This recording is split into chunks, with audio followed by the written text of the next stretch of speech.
தலித் விடுதலை இயக்கத்தின் காத்திருப்பு போராட்டத்திற்கு மாநில தலைவர் கருப்பையா பொதுமக்களுக்கு அழைப்பு விடுத்தார்.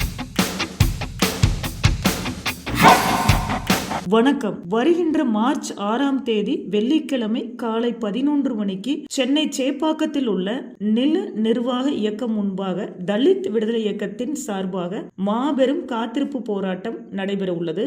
இதனை முன்னிட்டு இயக்கத்தின் மாநில தலைவர் கருப்பையா ஈரோடு மாவட்டம் குறிச்சி கிராமம், களரமணி காலனி, பூனாச்சி கிராமம், கள்ளுக்கடை மேடு, சத்தியமங்கலம், வடவள்ளி கிராம கூல், கொண்ட பவளவளையம், ஆழத்து கோம்பை, கூயனூர் உள்ளிட்ட பகுதிகளில் வாழும் பொதுமக்களை நேரில் சந்தித்து காத்திருப்பு போராட்டத்திற்கான அழைப்பிதழ்களை வழங்கி அனைவரையும் தவறாமல் கலந்து கொள்ளுமாறு அழைப்பு விடுத்தார். இந்நிகழ்வில் தலித் விடுதலை இயக்கத்தின் மாவட்ட செயலாளர் சசிகுமார், தலித் உரிமை கழகத்தின் கோபால், அம்பேத்கர் மக்கள் இயக்கத்தின் மாவட்ட துணைத் தலைவர் ரங்கசாமி மற்றும் அனைத்து நிர்வாகிகளும் கலந்து கொண்டனர். ஈரோட்டிலிருந்து செய்தியாளர் யோகேஸ்வரி.